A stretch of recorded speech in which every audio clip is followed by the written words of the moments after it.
Perkenalkan, nama saya Indrawati S. Kumaim, jurusan Manajemen Pendidikan Islam. Baik, pada video kali ini saya akan menjelaskan tentang materi manusia dan filsafat. 1. Kefilsafatan tentang manusia. Untuk apakah kita terlahir sebagai manusia? Pertanyaan itulah yang akan selalu ada dari dahulu hingga sekarang.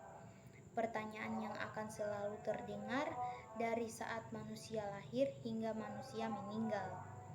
Sesuai dengan tinjauan kefilsafatan tentang manusia, disebutkan bahwa manusia adalah makhluk yang bertanya. Dalam hal ini, manusia sebagai makhluk yang mempertanyakan dirinya sendiri dan keberadaannya dalam kosmos secara menyeluruh. Atas keinginan tahuan manusia akan posisinya dalam alam, itulah manusia sadar bahwa dirinya adalah seorang penanya. Jika kita merunut jauh ke belakang sebagai manusia mengenai peradaban, persoalan-persoalan filsafat sudah menjadi bagian dari kehidupan seorang manusia. Jika kita melihat segi dayanya, manusia memiliki dua macam daya. Di satu sisi, manusia memiliki daya untuk mengenal dunia rohani, dikarenakan oleh kerjasama dilakukan dengan akal, menjadikan manusia memikirkan serta memperbincangkan hal-hal yang bersifat rohani.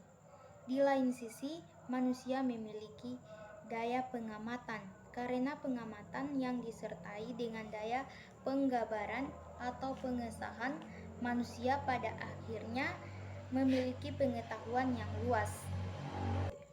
2. Pemikiran filsafat tentang manusia.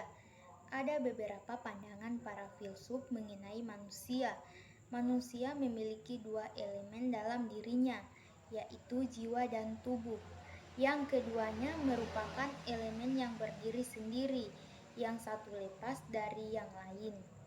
Jiwa berada di dalam tubuh layaknya dalam sebuah penjara, seperti yang diungkapkan oleh Plato, bahwa tubuh manusia jiwa karena tubuh penuh dengan berbagai kejahatan dan jiwa berada dalam tubuh yang demikian itu, maka tubuh merupakan penjara jiwa. Menurut pemikiran Plato, jiwa manusia terdiri dari 3 bagian, yaitu akal, semangat, nafsu. Karena pengaruh nafsu, jiwa manusia terpenjara dalam tubuh. Hanya kematian yang akan melepaskan jiwa dari belenggu tersebut.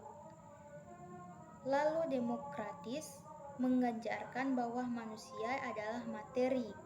Jiwa pun adalah materi yang terdiri dari atom-atom khusus yang bundar, halus dan licin. Oleh sebab itu saling mengait satu sama lain. Demikian juga atom-atom yang berbentuk lain. Namun ada juga aliran yang mengajarkan tentang aliran perpindahan, seperti Pitagoras. Pitagoras mengajarkan keabadian jiwa manusia dan perpindahan ke dalam jasad hewan apabila telah mati. Dan jika hewan tersebut mati, maka jasadnya akan berpindah ke jasad lainnya. Demikianlah seterusnya. Perpindahan jiwa yang demikian disebut dengan satu proses penyucian. Jika akan kembali ke tempat asalnya di langit apabila proses pencuciannya telah selesai. Oleh karena itu, kejahatan dianggap telah bersemayam dalam benda. Maka tugas manusia adalah membebaskan diri dari pengaruh tubuhnya dengan tidak makan daging, bermusik, tidak akan mengadakan persetubuhan, dan lainnya. Paham Pitagoras ini dianut oleh Tiana. Sebelum manusia dilahirkan, jiwanya sudah ada. Jiwa ini tidak dapat binasa. Ia memasuki tubuh dari luar. Di dalam tubuh jiwa itu terpenjara. Oleh karena itu, hidup di dalam dunia adalah sebuah kejahatan.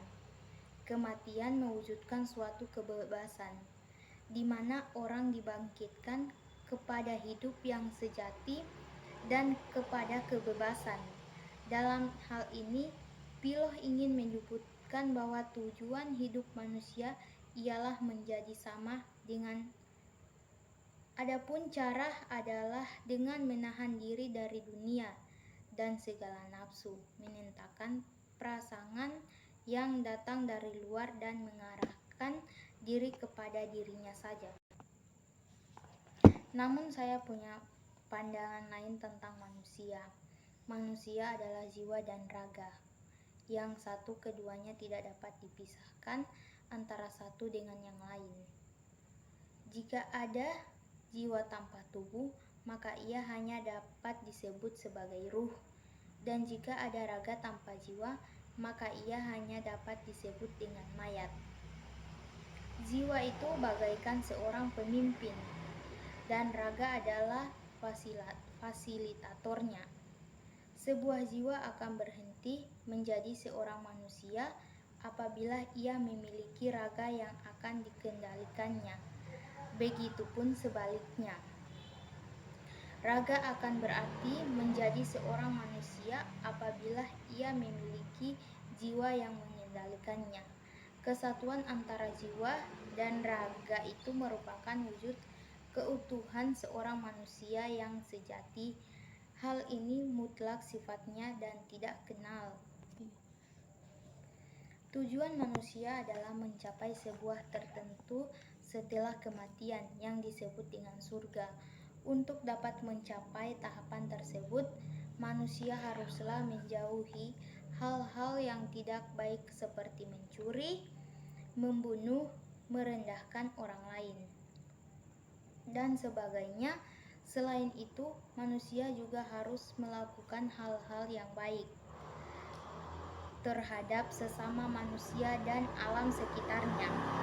Aturan-aturan mengenai hal yang baik dan hal yang buruk tersebut merupakan sebuah komitmen antara manusia dengan Tuhan.